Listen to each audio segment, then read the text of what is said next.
The Worship Hour is a Christian contemporary music bulletin of the Philippine Christian fan-made broadcasters. All songs featured are duly owned by its respective groups and individuals. Duplication and illegal broadcast of this episode is strictly prohibited. Mega Manila's Christ-centered teaching and music. Stand by. I'll be right there. Your friend on air and online from MSRI Manila. Morning Star Radio. Ito ang 702 DZJS Jesus Saves. Gagapay mo sa katotohanan.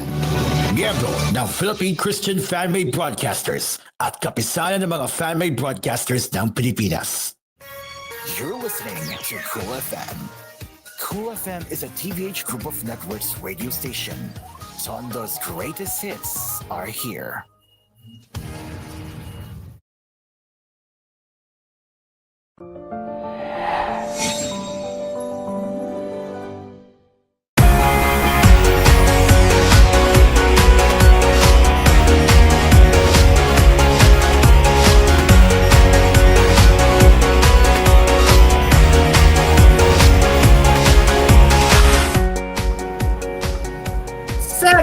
In the morning, and good morning, and welcome to Hello Pilipinas. Today is October 19, 2024, Saturday, and yes, in fact, we have a lot of surprising excitements later on koolFM. So, before we begin with our usual topics to talk about, let's recap what happened on koolFM yesterday.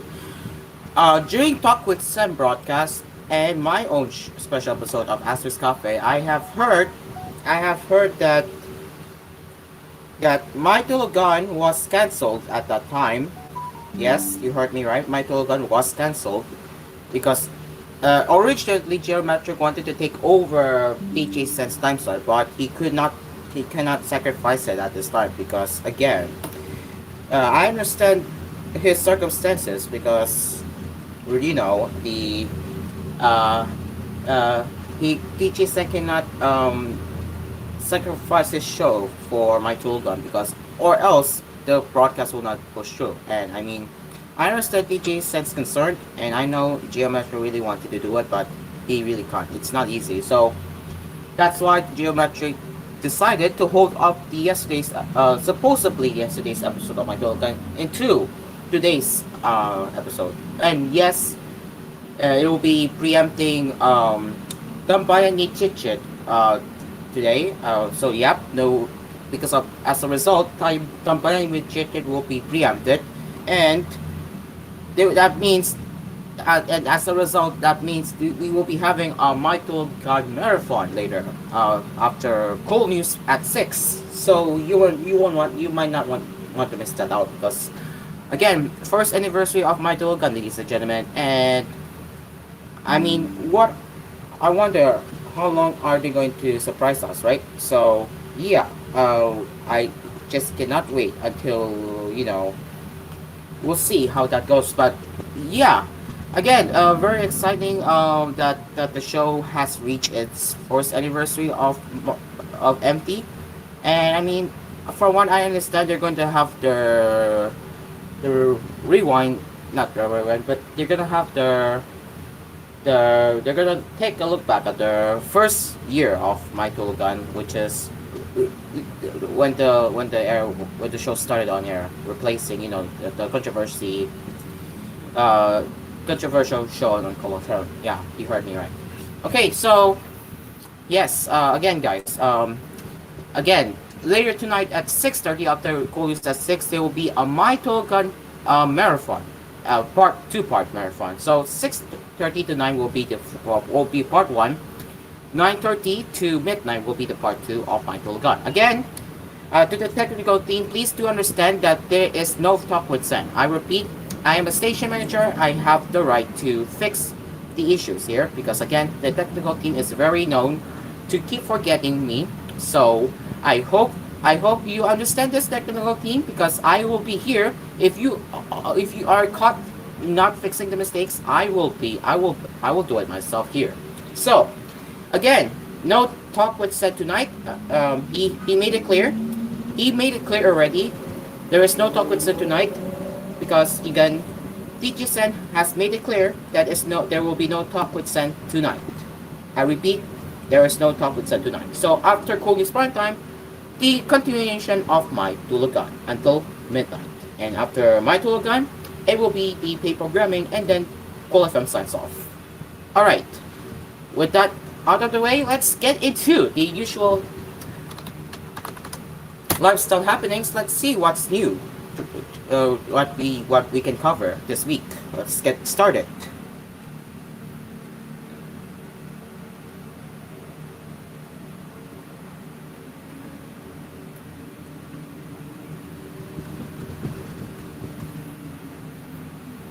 Okay, so let's see what's new here.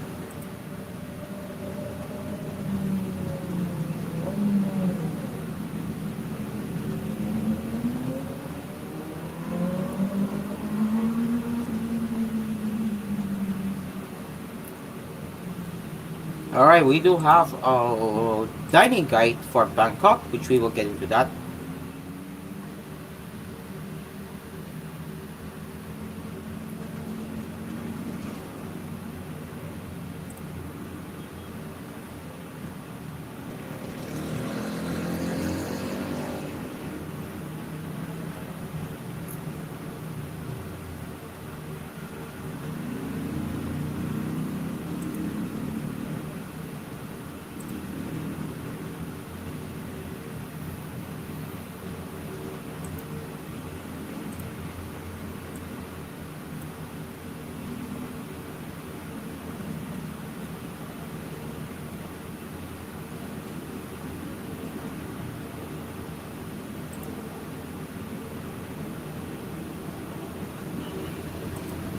All right, let's begin with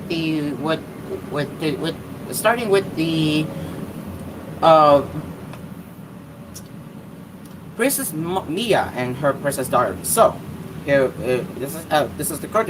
This is again credit to Inquiry Lifestyle team. So here it is. Beauty fades, but character remains. And what can we learn from Princess Mia and her Princess Diaries? Let's get into that.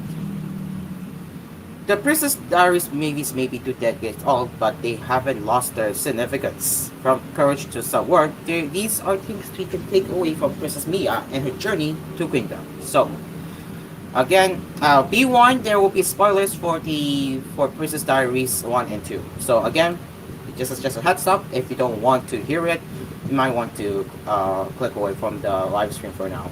Alright, so let's get into that one here. And it's Annie Hathaway's recent Instagram post confirming that the Princess Diaries is finally returning to the big screen, sent the internet into frenzy. The film focuses on the Mia and terminal police and her journey from being an average awkward teenager to becoming the people's favorite princess and eventually queen. So let's take a look back at this one here. So even Princess sometimes wants to quit too. So Unfortunately, okay, given for some reason just popped up here. I did not say that. Weird. Anyways, I won't be able to play the clip because I'm afraid we will get a copyright claim on the live stream. Anyway, when Mia was first revealed to the public as the next in line for the throne of Genovia, she was overwhelmed. Imagine being just a regular 15-year-old one moment and then a ruler of the entire kingdom the next. It must have been one too many things happening all at once. She must mopped at school, her old pictures before the makeover were plastered all over the news, and not to mention her best friend Lily was going on and on about how she didn't like her new style. Judging school and its drama while training to be a princess felt a little too much for the young royal, to the point where she asked Joseph, her bodyguard, if she could just tell everyone she quit. Joseph assures her that all she has to do is simply try. It's natural to feel these things, but it's important to at least try. It builds characters and develops resilience and confidence so you can become a better you. It is hard to maintain grace in the heat of a moment. However, this is something we can learn as we navigate life. It may feel unfair, but like Mia, we must shake it off and keep going. The crown might seem heavy, but if we change our perspective, it doesn't have to become a burden. Instead, it is an opportunity to change the world. Next one we have is beauty fades, but character remains. Mia tells Lana off while smashing ice cream on her cheerleading outfit. Yeah, I'm afraid. But you know what? Something I might just go out of that. But you'll never stop being a jerk. So let's take a look at this short clip here, to see what they meant here. So if we hover over here, right here, yes, right here. This is what they were referring to. Look at this one. You could tell they did special ice cream like that. Yup. Yeah. Told you. Like that. Yeah. See? Told you. Like that. That's what I'm talking about. Oh boy. Alright, throughout the entirety of the first movie, we see this stereotypical high school blonde cheerleading bully Lana take jabs at the young royal for absolutely no reason at all. She has been nothing but a jerk to the princess, even pretending to be Mia's best friend when she was announced here to the throne and setting her up in a scandal that almost cost her the throne. Mia, finally having enough, confronts Lana with a grip-brain realization that yes, well, she might be what the norm considers a freak right now, that won't be the case forever. And that even if she is, does it really matter? The princess stands up for herself by emphasizing that beauty is just a stepping stone for a person's initial attraction. It is still up to the person's true character to shape the lasting impression. It is subjective and fleeting. A great personality transcends that superficial attention and forces a genuine and more valuable connection. And we have two of them, I believe. Yes, two of them, yes. So, right, next one here. Being a girl boss is more than meets the eye. The saying, heavy is the head that wears the crown, rings true, most especially for our favorite queens. Whenever we see someone being the best in whatever they do, we tend to miss the labor they put into it. Beauty and grace might be natural, but maintaining such is hard work. People think princesses are supposed to wear tiaras, marry the prince, always look pretty, and live happily ever after. But it's so much more than that. It's a real job. When Mia attended lessons in proper etiquette for her presentation as Genovia's princess, Queen Clarence patiently explained that being a princess is challenging work.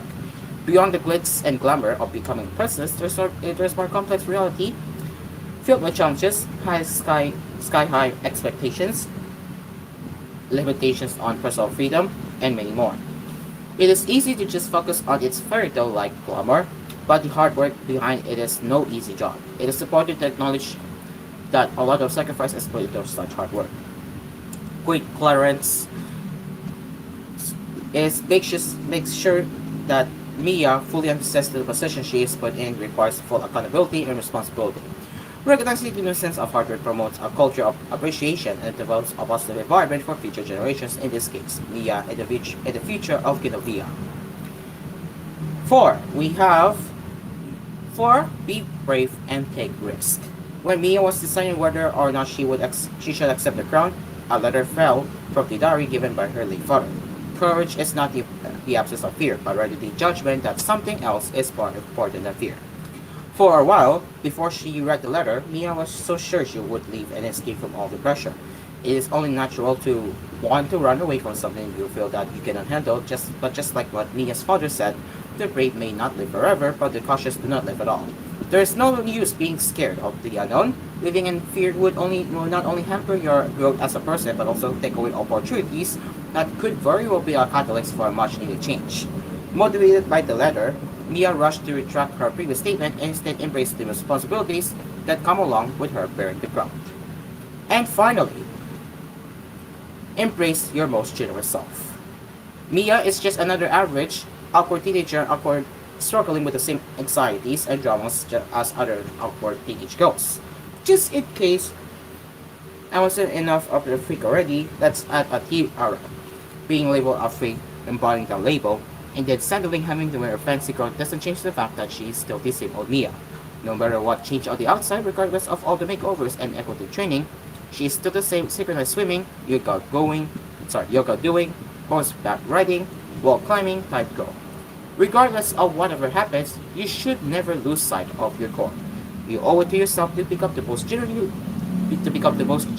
version of yourself, step us to your beliefs, with or without the tear off top of your head. So that's the five things we can learn from the Princess Diaries, and what we just witnessed it was the perfect example, as we know. So yeah, as we are approaching the future, the Princess Diaries movie, which is we don't know when it's going to be released, but we can expect more moments like this in the future, and we hope that we can we can we can adapt these things. And if a brand new Princess Diaries comes out, we can even learn more from the brand new movie that is yet to be announced. It is now 7:17 in the morning, and later on Hello Pilipinas, we will be talking about a dining guide for a banquet from lunch to dinner. Again, courtesy of Inquiry Lifestyle. Stick around, people. It is now 7:80 in the morning. Hello Pilipinas. We'll be right back.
lamang ni Chito sa weigh-in, laban ni Chito umabot sa 300 kilogram.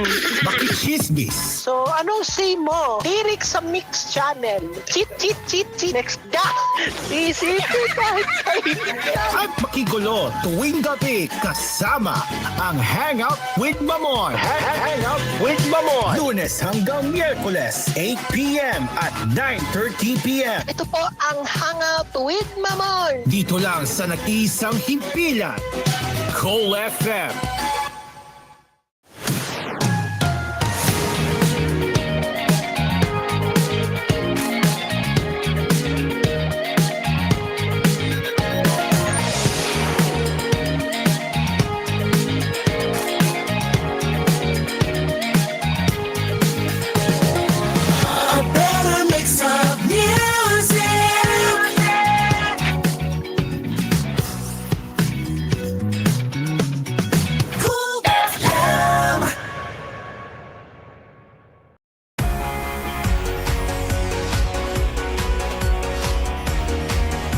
It's 7:26 in the morning and welcome back to Hello Pilipinas. Let's continue with another lifestyle happenings, and that is a dining guide.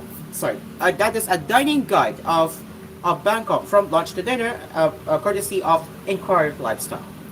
Let's continue, shall we? Here we go. Bangkok has quickly become one of their favorite cities, so much that they have returned twice in less than a year. Though its vibrant shopping scene keeps drawing me back, what they ultimately love about it is its endless array of culinary experiences. Whether it's grabbing a quick snack from a street vendor or enjoying a gourmet meal in a high-end restaurant, the Bangkok dining experience from morning to midnight never disappoints. Here are the one of the places you can have a look at. So, breakfast at Afron's Brunch and Greets. Very interesting name. Front's Brunch and Greets offers a refreshing escape from Bangkok's hustle and bustle. The restaurant feels spacious, offering both a cold, air-conditioned indoor area and a charming al fresco section with a garden-like vibe, making it the perfect brunch spot. Front's is celebrated for its elevated twist on breakfast classics, refreshing acai, and fruit bowls and open-faced sandwiches. Sure, you can't go wrong with a classic eggs Benedict with salmon or hearty breakfast skillet loaded with side of eggs. With side of eggs, bacon, ham, roasted veggies, and beans. But the real claim to fame is the velvet egg and bacon sandwich. So this is the velvet egg and bacon sandwich. What you're seeing in the photo right here. It does look yummy, huh? Yeah, I would say it does look yummy. I would definitely try that one day. This sandwich perfectly balances elegance and simplicity. The scrambled eggs are impossibly silky and picture perfect. The bacon thick, maple glaze, and deliciously bold. The whole thing is served on sturdy sourdough with just the right touch of ample glaze to tie it all together. So this is lemon poppy seed ricotta pancakes. It looks. I'm craving for this now. Oh my gosh, it looks good. Yeah, it looks yummy. But as incredible as the velvet egg and bacon sandwich was, they usually like to keep things lighter to kick off the day, and the lemon poppy seed ricotta pancakes definitely delivered. Each bite was paired with creamy ricotta, which added a rich, salty texture, but with the right amount of lemon zest to keep it refreshing. The poppy seeds and blueberries gave a slight crunch, adding a playful texture to the dish. Alright, so that's Front's Brunch and Greens for breakfast. Next one we have is stop by Mempudong for lunch. Excuse me. Mempudong, yes, Mempudong. Mempudong is one of Bangkok's best kept secrets for seafood lovers, especially if you enjoy northern Thai flavors with twists. This restaurant specializes in udon or fermented crab, a must-try traditional dish. Prepared with both seasonings like lime, garlic, chili, and fish sauce, it delivers an unforgettably sharp, tangy kick. Men Pu Dong also carries on the legacy of pickled egg crab, a local favorite that's been serving delicious boiled rice late into the night for over 30 years. The menu offers more than just Pu Dong dough, with other seasonal dishes like somtam or papaya salad, paired with shrimp, grilled fish, and other seafood platters, all prepared with that signature northern Thai flair. One dish that stood out was tom som tam pu dong, a very combination of shredded papaya, chili lime, and fermented crab that delivered a punch of spice and sourness in every bite. Other favorites were the grilled prawns, perfectly cooked and seasoned with just the right amount of salt and chili, and their crispy pork with crackling skin. With branches in Dem Hong Lor, Khao San Road, and Sari Thai 27, they offer more than 200 authentic Thai dishes, ensuring plenty of options to satisfy your cravings for real local flavors. And now, for your midday stuff, you can get it from Glick Cafe. Glick Cafe, huh? So grab a midday pick me up at Glick Cafe in the lively Soviet neighborhood, inspired by Japanese culture. The name stands for good luck, I guess. And their local features are four-leaf clover, symbolizing good fortune. The cafe has a beautiful Japanese-inspired glass house design, complete with Instagram-worthy spots that are sure to catch the eye. The sleek glass interior and ample natural light create a warm, inviting atmosphere, while the lush garden greenery adds a nice touch of calm. So this what Glick Glick looks like. That's a lot, huh? Look at that. That's this dessert they offer here at Glick Cafe. So yeah, this is the for caption. An ice blended dog plushie, topped with espresso paired with a four-leaf clover shaped seed. Oh sorry, it's clone. Yeah. They admit that the stunning interior drew me, but they enjoyed their signature drink, a creamy ice blended milk plushie topped with rich espresso. It strikes the perfect balance between mild sweetness and bold cold flavor, making it incredibly refreshing. So here are the Chokes cream puffs, and you have our favorite flavors to choose from. You have gold grey tea Chokes cream, vanilla custard, hazelnut chocolate, chamomile or clovera, and matcha, of course. Oh, my favorite, yes, my favorite, matcha. Yes, I love matcha. And I can't stop thinking about those cute four-leaf clover shaped as cloves. They're wonderfully soft and moist, and they pair perfectly with clotted cream and jam. They also tried the Cox cream puffs and flavors like honey yuzu, vanilla custard, and hazelnut. They have not said anything if it's good, but I would say it's yummy. So yeah. So now for the dinner, if you want to have the dinner, you can go to the Common Salad Dang Eng. The Common Salad Dang Eng is not only a great place to grab dinner, but also a Bangkok destination in itself, offering a creative mix of trending eateries, cafes, and boutiques.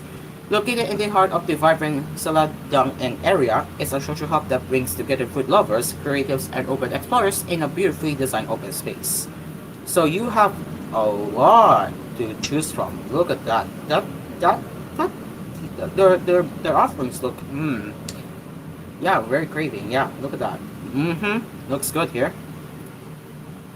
And yeah, they have their operation hours. Where are they open? And then they also accept delivery here. Yeah, look at that. Robinhood delivery, Lineman, Shopee, everywhere. So let's continue. What really drew them in was how it was all about community and shared experience. The comments is spread over multiple levels, each with its own unique vibe. On one of their visits, they grabbed specialty coffee from Roots. Their brews are fantastic, by the way, and then wandered to Amatissimo for their luxurious pandan and coconut croissant cake. It felt like each level had its own little wall. They love discovering new flavors, whether it was fresh seafood, empty lobster lap, or savoring the Mediterranean dishes at Sip Sip. Every corner of the space had something exciting to offer, from street food inspired bites to elevated international cuisine. So you have what I don't know what's this called here. A homemade brochet, okay. Signature restaurant. Okay, so I believe that's what they're referring to. Mm-hmm. Looks yummy. For those looking to balance indulgence with wellness, there are also spots offering healthy bites, smoothies, and plant-based dishes. And if you're in the mood to explore beyond food, the top floors host pop-up shops, local brands, and creative events that reflect the city's dynamic culture. And for the dessert, you can get them from Chef Palette Thai Mango Sticky Rice. So they have searched all over for the best mango sticky rice in Thailand, and well, they found the winner, and that is Chef Palette's Thai Mango Sticky Rice. Yeah. So what makes this little spot special? Well, their mangoes are huge, super fragrant, and incredibly juicy. A single serving is more than enough for two people. But the real star of the dish is the warm, perfectly sticky rice. When you pour the rich, creamy coconut milk over it, the combination is pure magic. It's the kind of simple, satisfying flavor that just hits the spot. And the best spot, they're open 24 hours, and yes, you can get them from Grab, yes.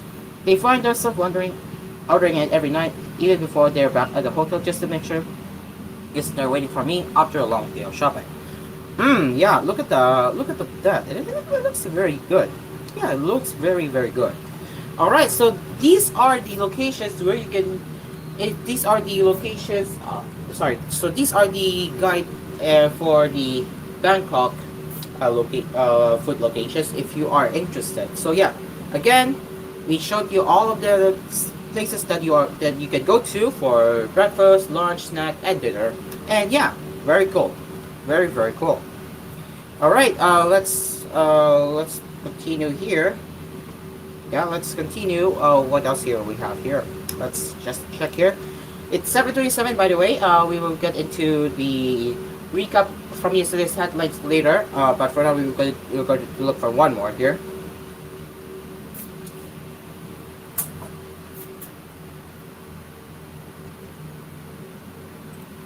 Actually, hold on. I have to brush my teeth. So yeah, we will get in, and then wait a minute. Is this long? Yeah, I think this is long. I'm gonna look for another one that we can do before 7:40 hits. All right. So spoken word, Spoken word. Okay, hold on, guys. Give me one moment, please.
All right, I'm back. So now let's take a look here finally before we head into ad break in preparation for koolNews edition. So Leandro Reyes, the grandson of Severiano Lola Bastiang Reyes, is collaborating with Likhan Creative Writing Foundation for the upcoming Likhan Poetry Slam on October 24.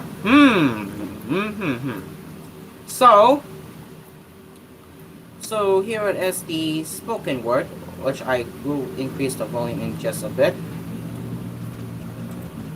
Let me just pause the video here. But yeah, so one moment.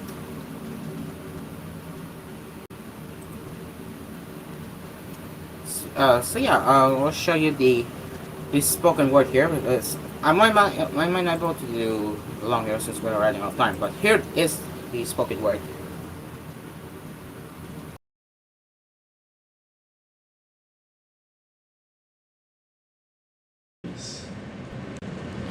Though I think sometimes we do. Because you made me fly every time I held you. Even when you were mad, my heart was beating to thank you. And Charles was laughing, seeing how I felt when I met you because you're as beautiful.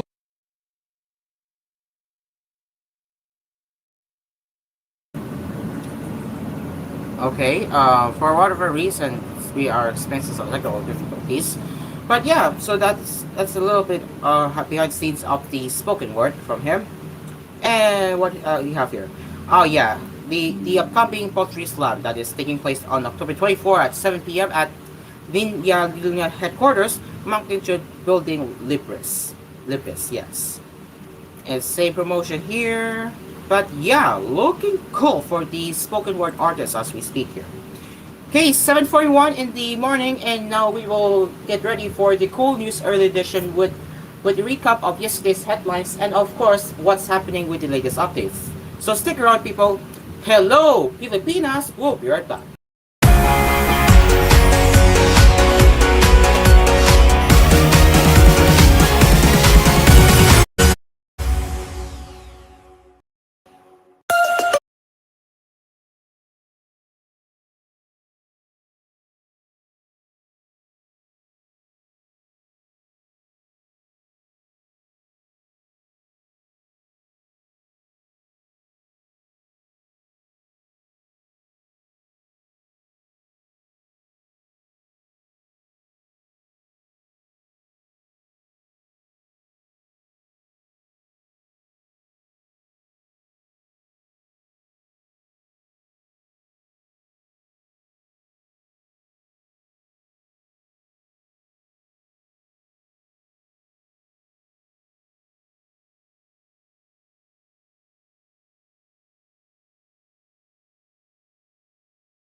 Live from Cool Studios, this is koolNews Early Edition. It's 7:49 in the morning, and this is koolNews Early Edition on Hello Pilipinas. Let's get into the recap of yesterday's headlines. Vice President Sara Duterte on Friday said she had warned the family of President Marcos that she would dig up the body of the patriarch Ferdinand Marcos Sr. and dump it into the sea if they continue to attack her, giving the public a graphic peek into a bitter feud between the two most powerful political families in the country. I told Senator Amy Marcos, if you don't stop, I will dig the grave of your father and I will throw him to the West Philippine Sea, she told reporters in an interview. One of these days, I'll really go there and get his body. Duterte said she made the threat to the senator, the elder sister of the president, in a group chat that included other people she did not identify. I don't think she responded to that, I can't remember, she said. Duterte did not say when she posted the threat to her online group. She spoke about it in response to reporters' questions about the widening rift between her and the president. The two were the formidable unity tandem in the 2022 polls after years of what seemed to be a strong political alliance. The dictator and the president's namesake died in 1989 while in exile in Hawaii, where the Marcoses fled after he was ousted in the 1986 EDSA People Power Revolution. After years of hesitation to bury him at libingan ng mga bayani by all previous administrations, Duterte's father, then President Rodrigo Duterte, decided in November 2016, just months after taking office, that the remains of the elder Marcos be buried there, as he was the former president and a soldier. His decision was challenged in the Supreme Court by opponents of the Marcos martial regime and survivors of torture and other human rights violations, who argued that it was illegal and contrary to law, public policy, morals, and justice. Opponents also cited ex-President Duterte's political debt to the Marcos family, which supported his campaign for the presidency. The court, however, ruled that the remains of Marcos Sr. could stay at Libingan as he was a former president. The way the vice president split threats against Marcos was reminiscent of her father's own threats against his critics, especially during his long-winded, vitriolic and coarse-laden speeches and press briefing. Duterte claimed that she was the target of a mega million public relations attack. She is the subject of a highly publicized congressional inquiry into the alleged misuse of public funds, including secret funds, by the Office of the Vice President and the Department of Education, when she headed it. Duterte became aggravated when she brought up last week's comments by Marcos, who said that he may have been deceived by the Vice President regarding their friendship. It was his response to Duterte's statement that she and the President were never really friends. When I heard that claim of deception, I thought I would answer it because, for the love of God, you're a president now. Do you still give weight to your feelings when you're a president? When you're a president, your tears, your gratitude, and stress take a back seat to the country and its people, she said. Duterte followed with more jabs at Marcos, telling him, you took time to even think about a woman's deception. You got a lot of spare time then. Shouldn't you prioritize hunger, fuel prices, and whether people could afford Noche Buena on their tables this Christmas? She said that a certain triangle is out to discredit and gain her credibility as a public official, identifying First Lady Lisa Ayanta Marcos as part of that group. She refused to name the others. Duterte said once that she was so angered at the president that she imagined herself decapitating him, showing with a gesture of her hand slicing off his head. Oh, that's scary. That was when Marcos refused to give his watch to one graduate who asked for it as a graduation gift at commemorates rights they both attended. On the issue of impeachment, Duterte said that between the two of them, Marcos deserved to be impeached more than her. You know, when I assumed office, I know I became an impeachable officer. So I read about what were the impeachable offenses, said Duterte. A lawyer, I already have a list of his 5 impeachable offenses. You think that would pass through the House? Of course not. She declined to specify the offenses. Talking about how some people faulted her for not running for president instead and leading the country after the 2022 polls, Duterte again took a swipe at Marcos. Is it my fault that we are on this road to hell? Is it my fault that the current leader does not know how to be a president? She said. Duterte admitted to feeling used by the Marcoses to gain the votes from Visayas and Mindanao and scare Owen over Lenny Robredo. Sought for comment on Duterte's remarks, Presidential Communications Office Secretary Cesar Chavez gave a cool reply, no statement from the Office of the President, thanks. Duterte's attacks against Mr. Marcos come as the country gears up for midterm elections in May 2025, seen as a litmus test of the president's popularity and a chance for him to consolidate power and group a successor before his term ends in 2028. The open hostile of the vice president is partly driven by investigations of her father's brutal war on drugs in the House, which is led by Speaker Marty Romualdez, a cousin of the president. The House had also eliminated Duterte's confidential funds. Two House members slammed her as bastos and desperada, or rude and desperate. In a joint statement, House Assistant Majority Leader Zia Alonto Adiong and one writer, Representative Roque Gutierrez, said Duterte's remarks were a new low in public discourse and a direct attack on our cultural values. Threatening to disagree the dead just to shift the narrative is utterly unacceptable, Adiong said separately. The Vice President must answer the allegations against her, not stoop to such shameful actions, he said, referring to questions raised about her confidential fund spending. In our culture, we honor the dead. To use them as pawns in a political game is disgusting, Adiong added. Gutierrez said Duterte's conduct was pure desperation. Instead of facing the allegations head-on, VP Duterte resorts to vile threats, he said. Duterte has refused to attend congressional hearings to clear her name and address the accusations against her alleged misuse of public funds. The Vice President's younger brother, Davao City Mayor Sebastian Bastien Duterte, had once called the Marcos family as lacking in gratitude, reminding the Marcoses that it was his father who accommodated their request for a hero's burial for the dictator. Remember this, my father had your father buried at the Hero Cemetery. That could have been considered at the very least, but you didn't, Bastien said during a gathering of the supporters in Davao. Mr. President, if you don't have love, if you don't have aspirations for your nation, resign, he said. The mayor later apologized to Amy Marcos for his remarks against her brother. And the rift continues as Vice President Sara Duterte on Friday downplayed the multi-million safe house rentals paid for by her office confidential funds for 11 days in 2022, saying they were not unusual expenditures by government. You know, it's not surprising in government to spend millions in the day, she told reporters in an interview at her office. Even during our days at DepEd, we even signed billions in wantages for the money or public funds to be released, so it's not surprising.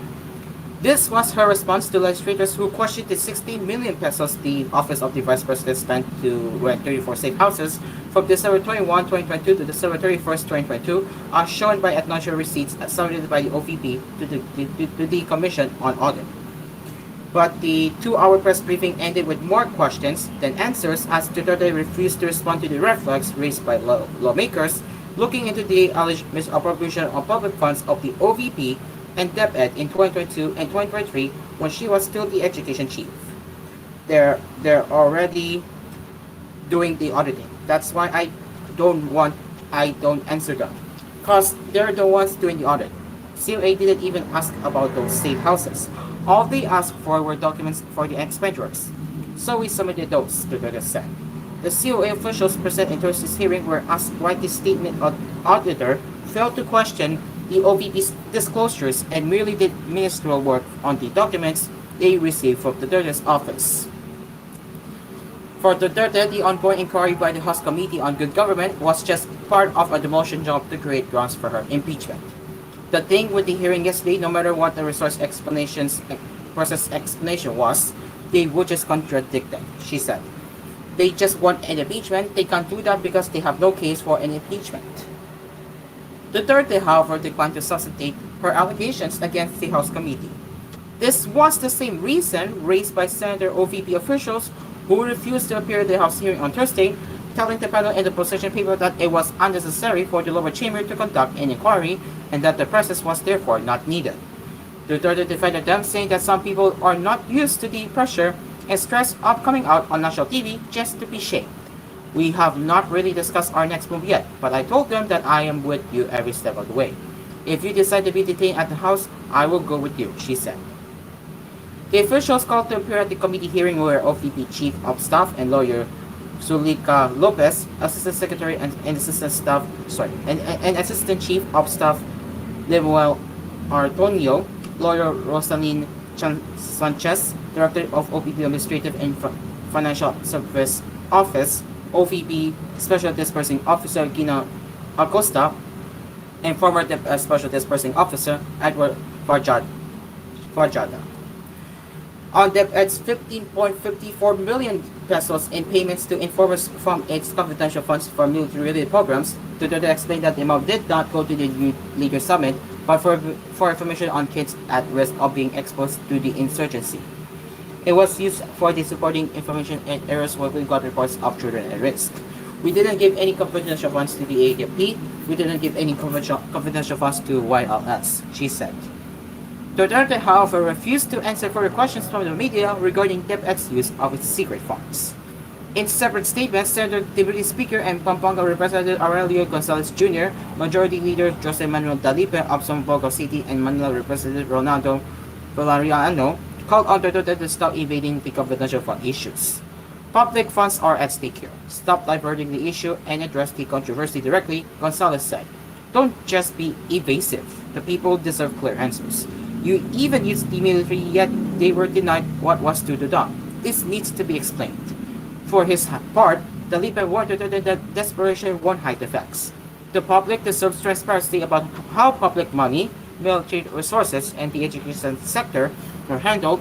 It's time for Duterte to stop dodging and face the music, he said.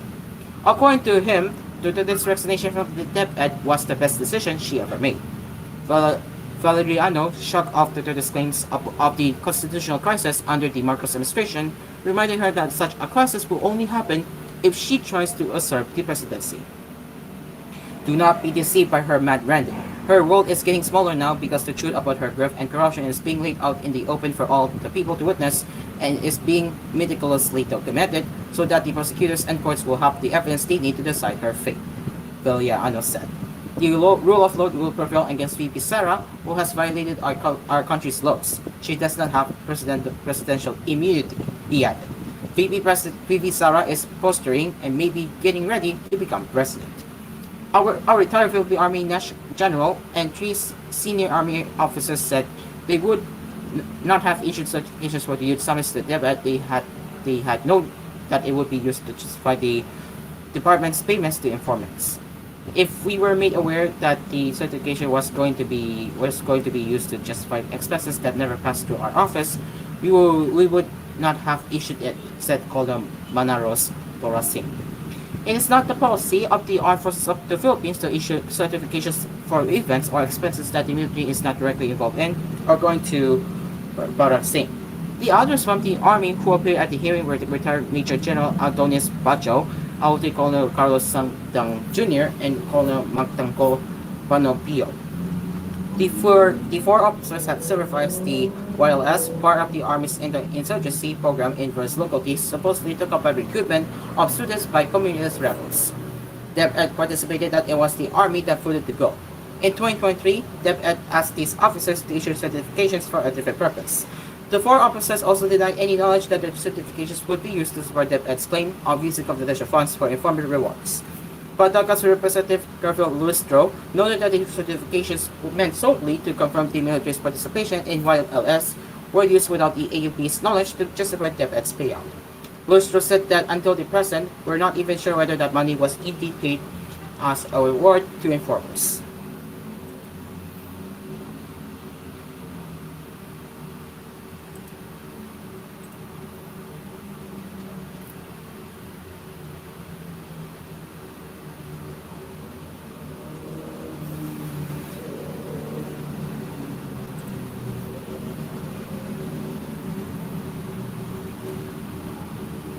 Our lawmakers sitting on the House Squad Committee asked Senator Ron Abato de la Rosa on Friday to cite the legal basis for the release of additional allowances for police officers involved in the Duterte administration's bloody war on drugs. Manila Representative Bienvenido Ampante, who chairs the House Committee on Human Rights, one of the 4 components of the joint panel, said de la Rosa's recent disclosure in the media interview about the allowances raises more questions than answers. More so, Ampante said, because the funds were coursed through then Special Assistant to the President and now Senator Christopher Bongo, as revealed by De La Rosa. Was this allowed? Was this allowed through a memo from the Philippine National Police? Did this have approval from relevant government agencies like the Department of Budget and Management? Did it course through Congress? Ambata said, if the allowances came from intelligence funds, that's still people's money. Before entering politics, De La Rosa served as the PNP chief in the early years of the Duterte presidency, becoming the chief enforcer of the anti-narcotics crackdown. Abate said De La Rosa's claims that the money given to PNP officers at the time were allowances must be a desperate attempt to discuss the amounts paid out to police officers. He only bolsters suspicions that taxpayer money was used as incentives for the police to deal with suspects, he said. While Senator De La Rosa's certification that the cash disbursements were intended to support police operational needs such as meals and transportation, the court stresses that this admission raises several critical questions about transparency and accountability, Abate said.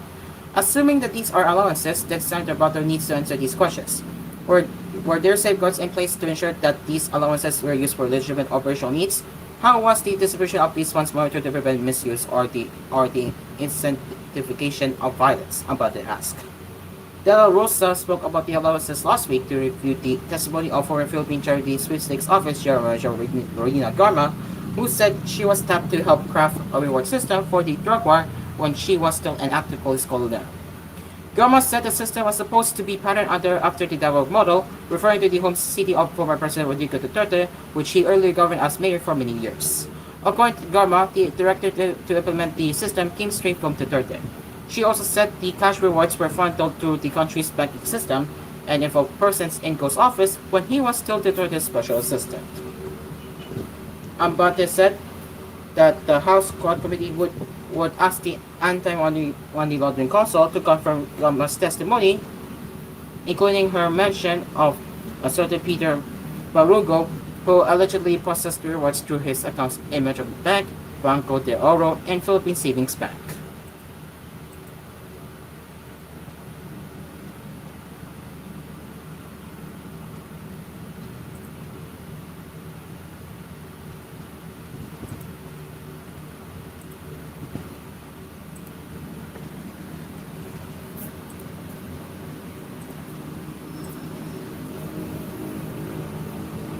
The Department of Foreign Affairs on Friday condemned recent attacks on the positions of the UN interim force in Lebanon that resulted in injuries to UN peacekeepers. In a three-paragraph statement released on Friday by Major Teresita Daza, spokesperson for the DFA, and posted on its website, the Foreign Office condemned the attacks earlier announced by Israel on UNIFIL positions in Lebanon. The Philippines strongly condemns any action that endangers the safety and security of UN peacekeepers as they fulfill their mandate in accordance with the Charter of the United Nations, the statement read. We urge all UN member states to uphold their obligations under international law and ensure that peacekeepers are permitted to carry out their critical work. Violations of peacekeeping mandates undermine the rules-based international order and destabilize regions where peace efforts are most needed, it continued. We reaffirm our commitment to multilateral cooperation for the promotion of international peace and security, this statement concluded. The statement was released after Israel attacked identified strongholds of the Iran-backed terrorist group Hezbollah along with the so-called Blue Line, which UNIFIL was mandated to demilitarize under at least 5 UN Security Council resolutions. The Philippines has sent more than 100 peacekeepers for UNIFIL through the years, but no Filipino peacekeepers were stationed in Lebanon at the time of the attacks.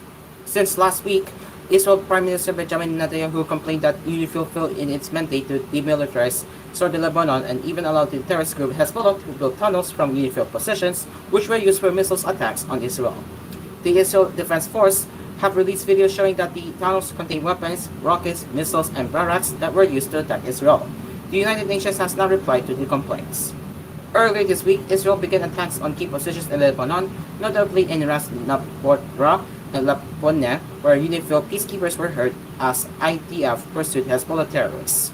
Neither the United Nations nor UNIFIL has responded to demands for explanations why entrances to combat tunnels, which evidently took months to build, were found at UNIFIL positions along the Blue Line, the 150-kilometer long demarcation line of the demilitarized zone.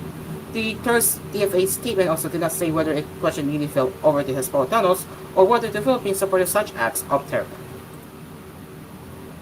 And And the Armed Forces of the Philippines said the allocation of 3.2 billion pesos for the expansion of the Pag-asa support airport and a shuttle port in Lawak Island in the West Philippine Sea is a strategic investment in strengthening our external defense posture. Colonel Franksel Margaret Padilla, spokesperson for the AFP, said on Thursday these infrastructure improvements would enhance logistical support and operational readiness for our personnel, ensuring that we remain prepared to safeguard our national interest. This initiative is a clear affirmation of our unwavering commitment to protecting our sovereignty and territories in a manner that promotes regional stability and cooperation, Padilla told the inquiry. Rear Admiral Roy Vicente Trinidad, the Philippine Navy spokesperson for the West Philippine Sea, said runway expansion and the new shelter port would be very timely for the Navy and the entire AUP. He stressed these projects will increase the military's capability to project its forces in the West Philippine Sea, which is in line with comprehensive archipelagic defense concept. Defense Secretary Gilbert Deldo Jr. said the CADC would project our defensive capabilities to secure not only the land base of the Philippines but its exclusive economic zone and other areas where we have jurisdiction. House Appropriations Chair Representative Saldico earlier set the budget for both projects, have been included in the 2025 national budget of the House deliberations. He earlier reported that C-130 planes, which usually carry goods and personnel, could not land on a 1-kilometer runway at Pag-asa. Stressed there is a need to finish the 1.5-kilometer runway on the island, as he hoped the airport could also be used for commercial purposes. So if we can transform it into tourism, at least we can claim back what the government invested in, because the islands there look like the Maldives, he said. Under the 2025 budget, a total of 300 million pesos is also allocated under the Department of Transportation for the construction of a new shuttle port in Pag-asa. During his visit to Procesa City, Palawan's capital, President Marcos said the development of the Pag-asa airport was among the priorities of his administration. Pag-asa is the Philippine-occupied island in the Spark Base, inhabited by a population of about 300. It is about 480 kilometers from Procesa City. A number of Chinese vessels have been swarming in the vicinity of Pag-asa as Beijing continues to assert its sweeping claims in the South China Sea, including parts of the West Philippine Sea. It is now 8:11 in the morning, and that is the first part of koolNews Early Edition on Hello Pilipinas, where we covered the recap of yesterday's headlines. Later, in the second part of koolNews Early Edition, we will be covering the international headlines along with the latest weather update courtesy of Pag-asa. Stick around, we will be returning to Hello Pilipinas shortly, but first, you'll get to hear the brand new BRB stinger of koolNews Early Edition, and that is also a sneak peek that we will be returning back on air as a standalone edition of koolNews Early Edition starting next month. So stay tuned for that. With that, we will be right back.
of Marcy.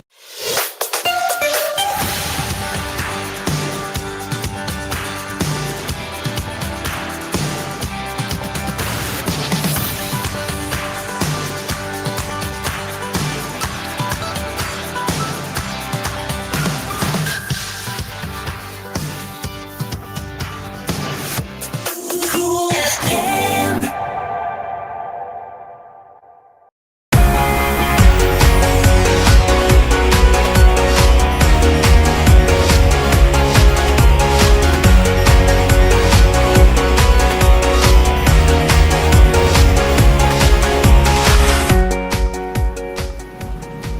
8:23 in the morning, and you have just joined us to start your weekend morning for us. A fellow good morning, and welcome to Hello Pilipinas.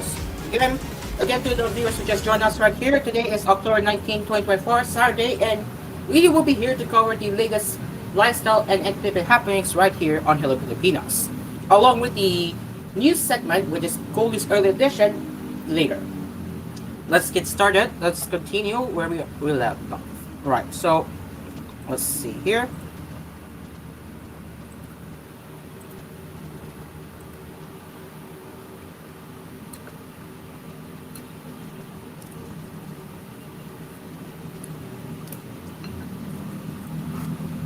Let's go to let's just go to. Do you have any more happenings in the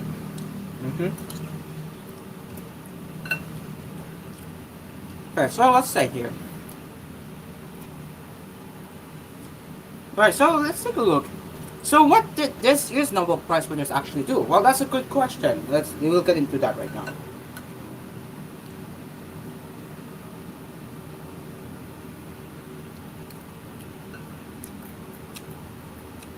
So here we go. So what are they actually doing? What are the winners actually doing? Well, let's go here. So for the Nobel Prize in Physics, we will read here. So, where is it? Hold on.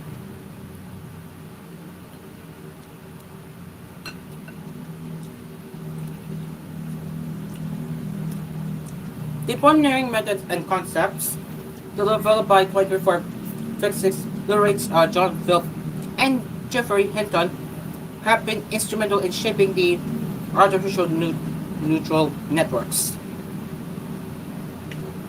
This year's physics breakthroughs stand one of the foundations of physical science. They have shown a completely new way to use computers to aid and to guide us to tackle many of the challenges our society face.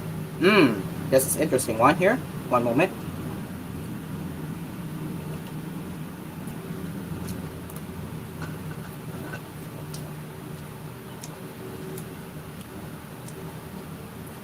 Thanks to their work, MIT now has a new item in its toolbox, which we can choose to use for good purposes.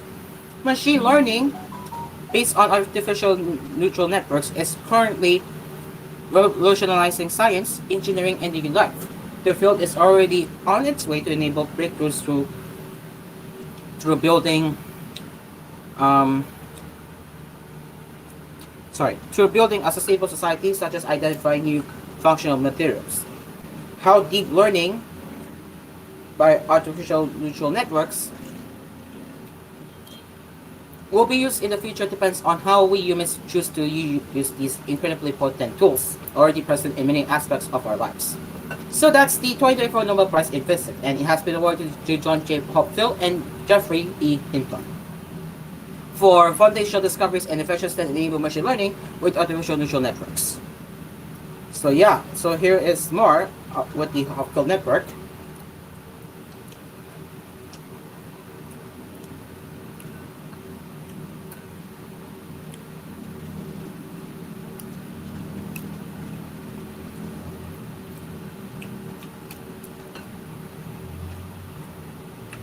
So this is the illustration right here.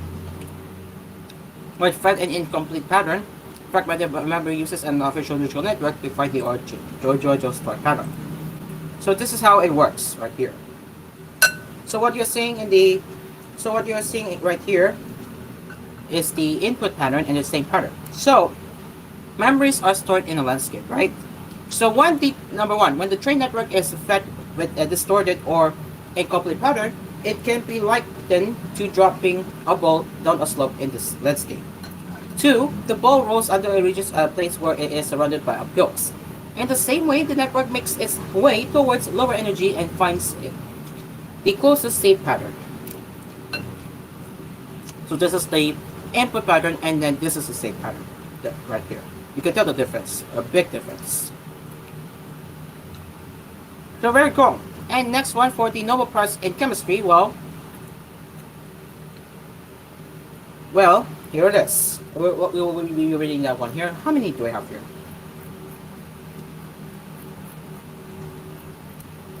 We have 6 of them. Okay, we have 6 of them. We have much time here to cover. Okay, so the next one is Nobel Prize in chemistry. Yes, chemistry. All right, so let's read this one here. One moment. Again, I'm still eating. I needed to have my breakfast right here. So yeah, apologies.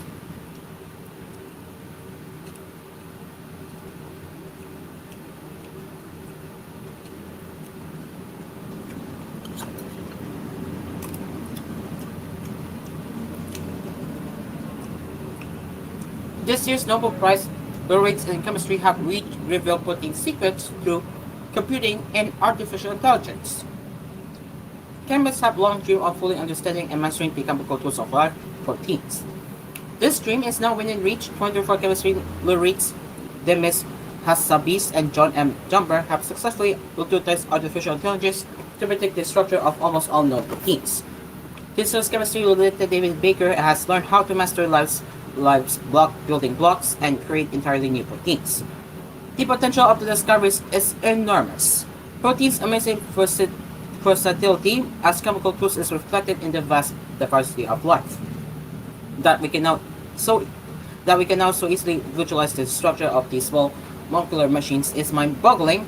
It allows us to better understand how life functions, including why some diseases develop, how antibiotic resistance occurs, or why some microbests can decompose plastic. The ability to create proteins that are loaded with new functions is just as astounding. This can lead to new nanomaterials, targeted pharmaceuticals, more rapid development of vaccines, minimal sensors, and a greener chemical industry, to name just a few applications that are for the greatest benefit of humankind. So, the Nobel Prize in Chemistry was awarded to David Baker of the University of Washington and Demis Hassabis and John M. Jumper from Google DeepMind. Baker discovered a method to synthesize artificial proteins. So, this is the illustration right here. Again, give me a moment. I'm eating.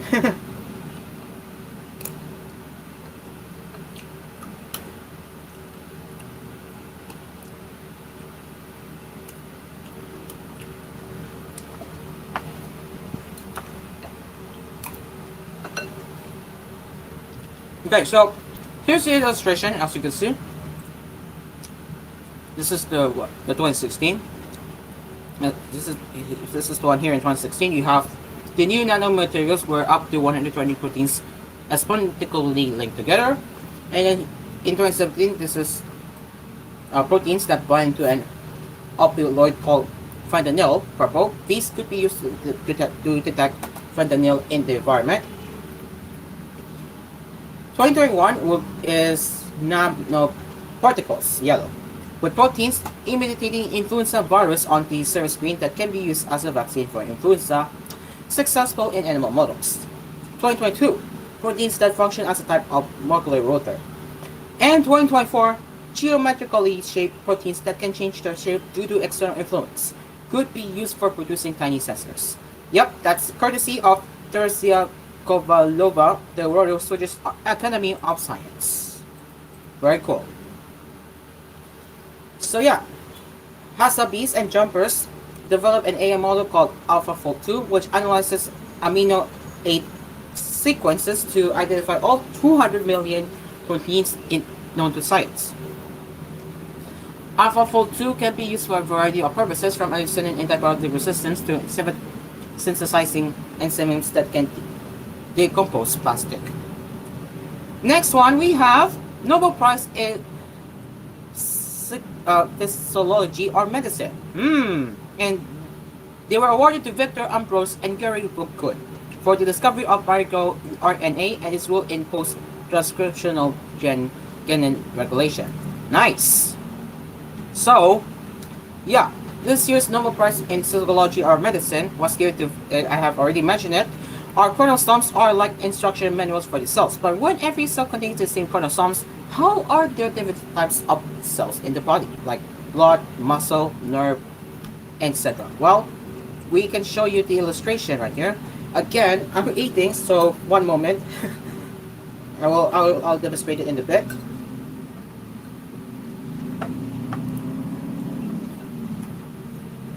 Well, you can see, guys, we have DNA, RNA. Yep, you have DNA, mRNA, protein, and cell type. And what it's trying to explain is gene regulation ensures our cells select only the relevant instructions for the cell type.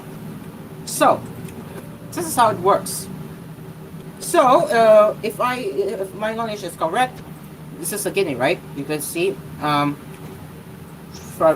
this is your face, this is your arm, this is your body, this is your leg. So, this is how it works, guys. So, you have the transcription, translation, a protein, and a cell type, and then right here. So that's how it's being illustrated. You can tell the protein cells right here. You can see how that works, right? And then right here is the human genome that contains estimated 20,000 genetics. So that's how it works. So yeah, Ambrose and Rukun discovered that microRNA, a new class of RNA molecules, plays a crucial role in gene regulation. Deficiencies in this process often lead to the development of diseases such as cancer and diabetes. This makes the discovery not only important in understanding human psychology, but also inherent to possibly helping advance medical science. Excuse me about that one here. We're not going to go too much, but this is the last one we'll do, and we will stop here. So, the last one is Nobel Prize in Literature. And that is Han Kan for her intense protect post that confronts historical traumas and exposes the fragility of human life. So yeah, the Nobel Prize in Literature was awarded to South Korean author Han Kan for her intense protect prose that confronts historical traumas and exposes the fragility of human life. According to chair of the Nobel Committee, Andres Lawson, in her oeuvre, Han confronts historical traumas and invisible sets of rules, and in each of her works exposes the fragility of human life. She has a unique awareness of the connections between body and soul, the living and the dead, and in her erotic and experimental style has become an innovator in contemporary prose. The rest we have is Nobel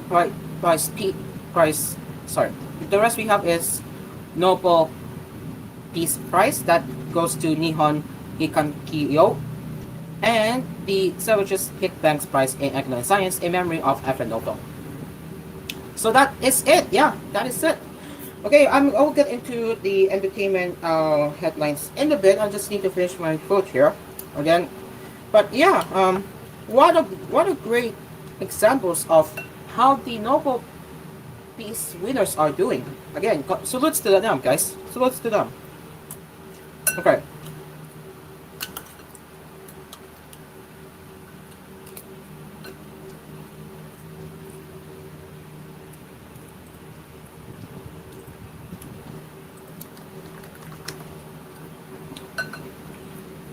So let's we'll get into showbiz news happenings now. That is what's happening locally.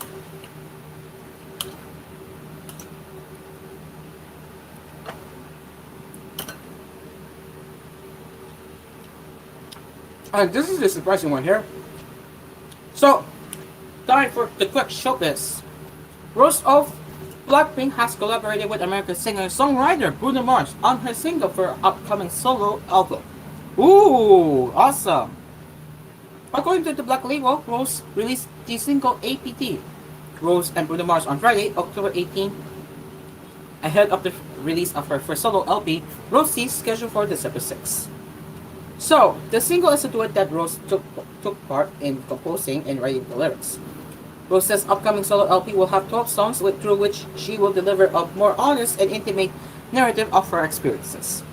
On Instagram, the K-pop star shared a behind-the-scenes photo of her and Mars, writing in her caption, "The night I taught Bruno how to play a Korean drinking game." Mars replied in the comments teasing Rose about her trying to kiss him, saying, "So much fun. Remember when you tried to kiss me? That was weird. Other than that, sick picture." So yeah, as of writing, the music video of the duo's collaboration with the song has received almost 5 million views in 4 hours since its release.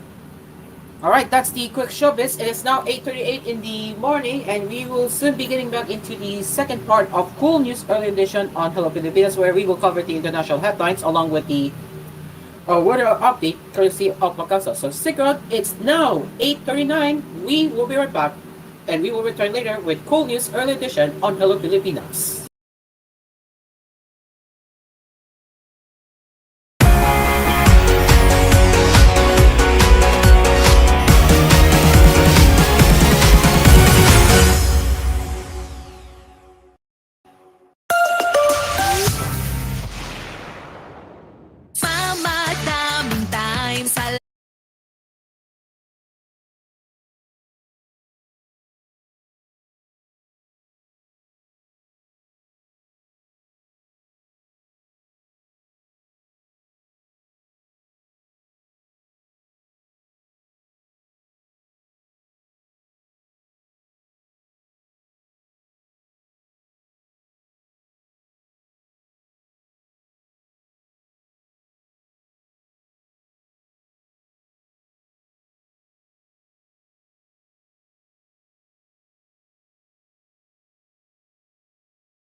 Live from Cool Studios, this is koolNews Early Edition.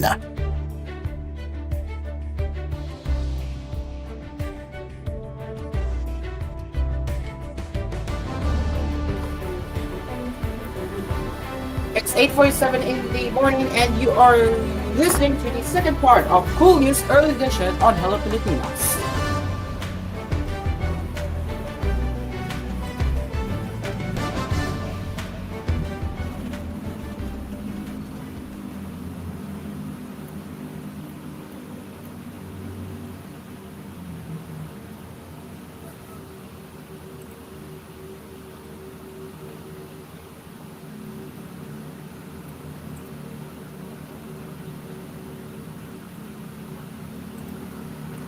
Let's get into the international headlines as Hamas vote Friday that it will not release the hostages seized during its October 7 attack on Israel until the Gaza war ends, as it's mourned the death of its leader, Yahya Sinwar.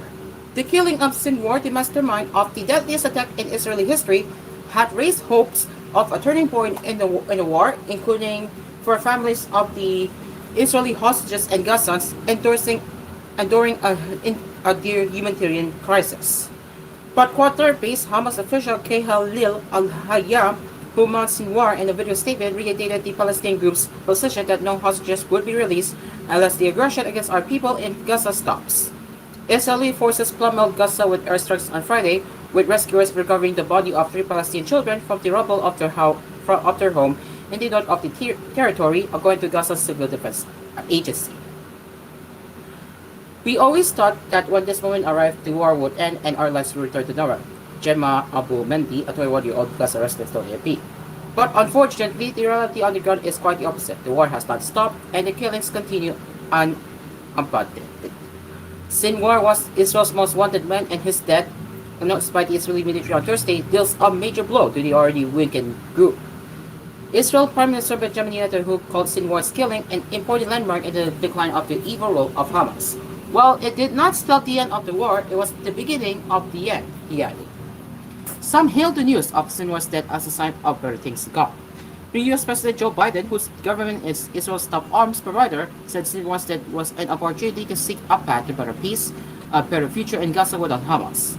In a joint statement, Biden and the leaders of Germany, France, Britain emphasized the immediate necessity to bring the hostages home to their families for ending the war in Gaza and ensure humanitarian aid reaches civilians. Former U.S. President Donald Trump, who is seeking a second term in elections next month, said Sinwar's death would make it easier to achieve peace. Israel campaign group The Hostages and Missing Families Forum urged Israel's government and international mediators to leverage this major achievement to secure hostages' return. In August, Netanyahu called Sinwar the only obstacle to a hostage deal. Al-Yala Metzger, daughter-in-law of killed hostage Yoram Metzger, said with Sinwar dead, it was unacceptable that the hostages would stay in captivity even more than one day.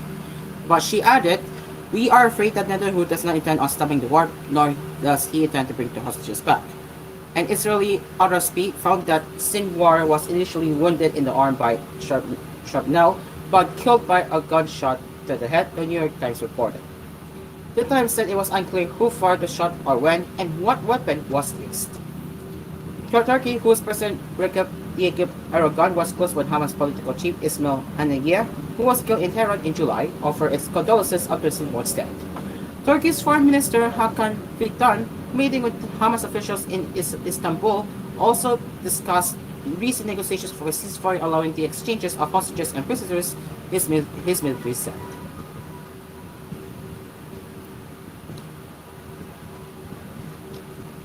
A conservative estimate puts the death toll among children in Gaza at over 14,100, said James Elmer, spokesman of the United Nations Children's Agency, UNICEF.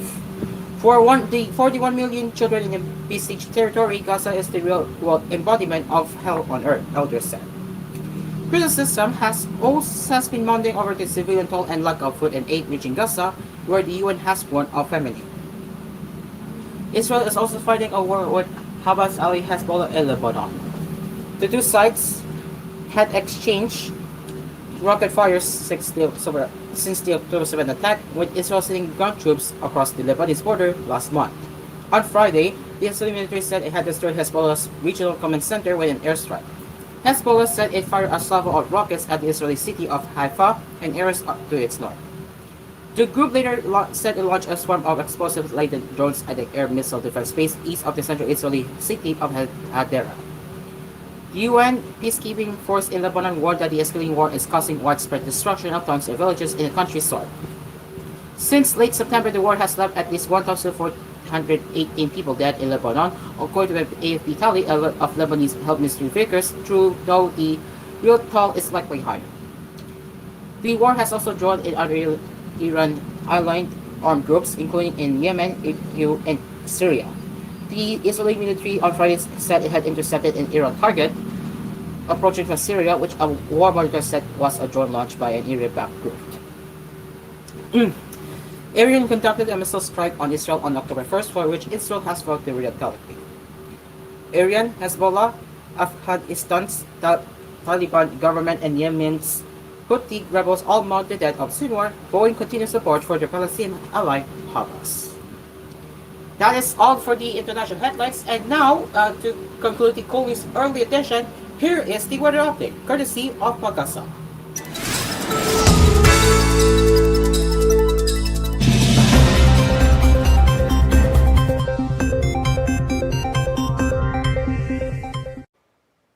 Magandang umaga mula sa Pag-asa Weather Forecasting Center. Ito ng ating update sa magiging tayo ng panahon sa susunod na 24 oras.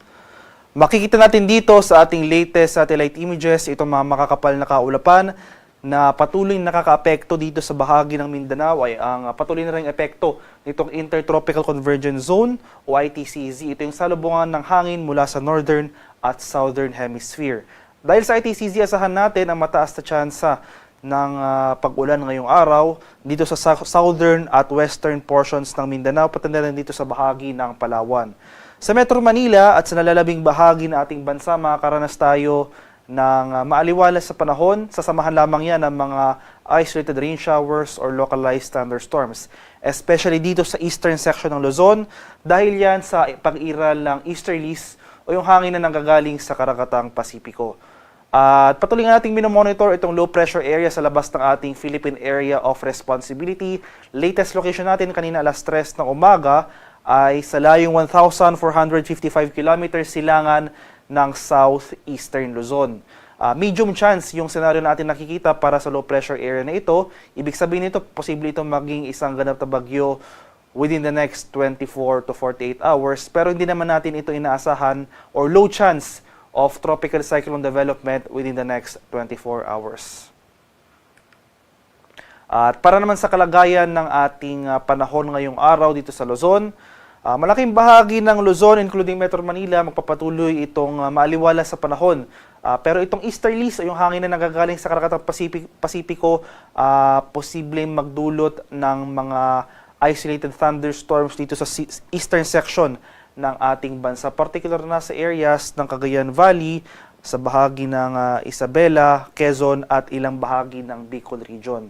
At maghanda rin tayo sa mga chance ng thunderstorms dito sa Metro Manila, especially sa late afternoon to evening. Pero ngayong umaga sa tanghali ay generally fair weather conditions ang ating inaasahan.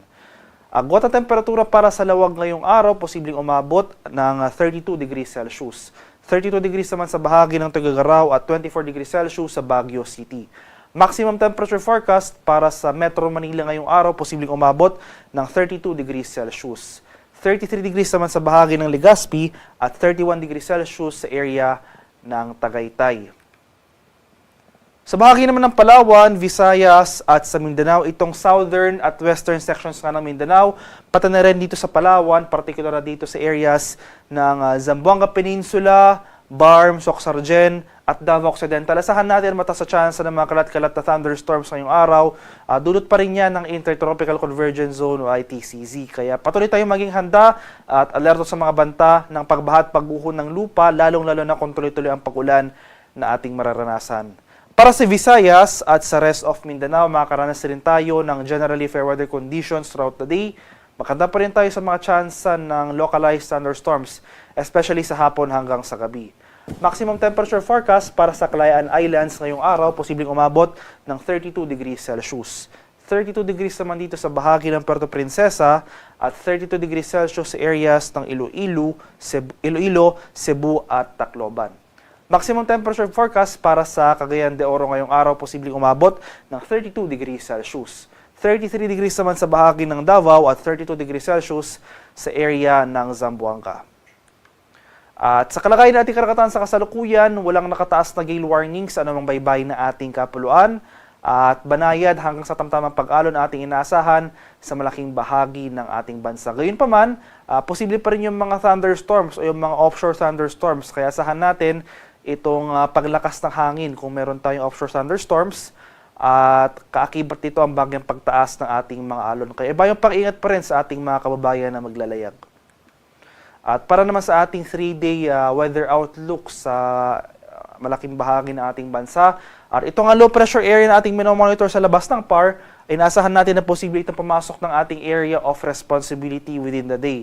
At yung senaryo nga natin nakikita para sa sama ng panahon na ito, tumataas na ngayon chance ng tropical cyclone development. So yung senaryo po natin ay medium chance na maging bagyo ito.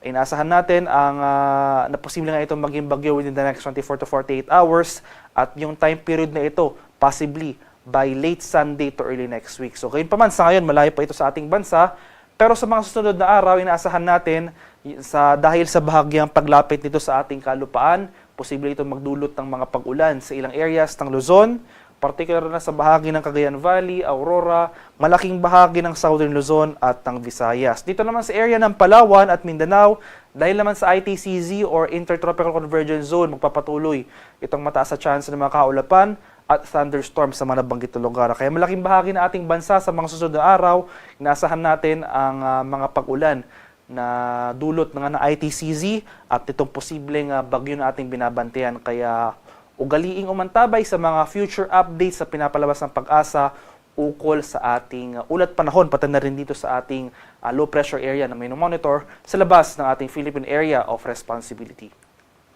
At ang haring araw dito sa Kamanilaan ay sisikat mamayang 5:48 ng umaga at lulubog naman mamaya sa ganap na 5:34 ng hapon. At para sa karagdagang impormasyon tungkol sa ulat panahon, lalong-lalo na sa mga rainfall or thunderstorm advisories sa posibleng i-issue ng ating Pag-asa Regional Center sa ating mga lokalidad, ay follow kami sa aming social media accounts at DOST_Pag-asa. Mag-subscribe rin kayo sa aming YouTube channel sa DOST Pag-asa Weather Report at palaging bisitahin ang aming official website sa pag-asa.dost.gov.ph. At yan lamang po ang latest mula dito sa Pag-asa Weather Forecasting Center. Magandang umaga sa ating lahat. Ako po si Dan Villamil Nag-uulat. And that is it for the weather update. So,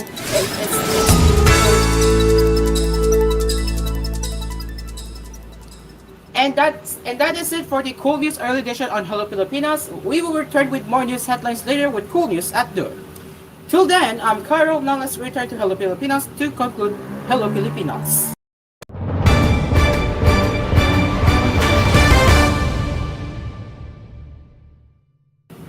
And now, here is the quote of the day. To be free is to have achieved your life. That's from Tencent Williams. Ladies and gentlemen, that is it for Hello Pilipinas today. Thank you very much for joining us to start your weekend mornings with here. We will be back again tomorrow at the same time, same stations. And again, we would like to invite you to the Mind Toolgun Marathon that is set to happen later at 6:30 p.m. after koolNews at 6. And the continuation at 9:30 after koolNews prime time. So again, you don't want to miss this out because my Tulukan will have its first anniversary celebration. See you tonight. And with that, I'm Caro. Good morning and Hello Pilipinas. We will see you tomorrow for more morning sessions right here. Goodbye.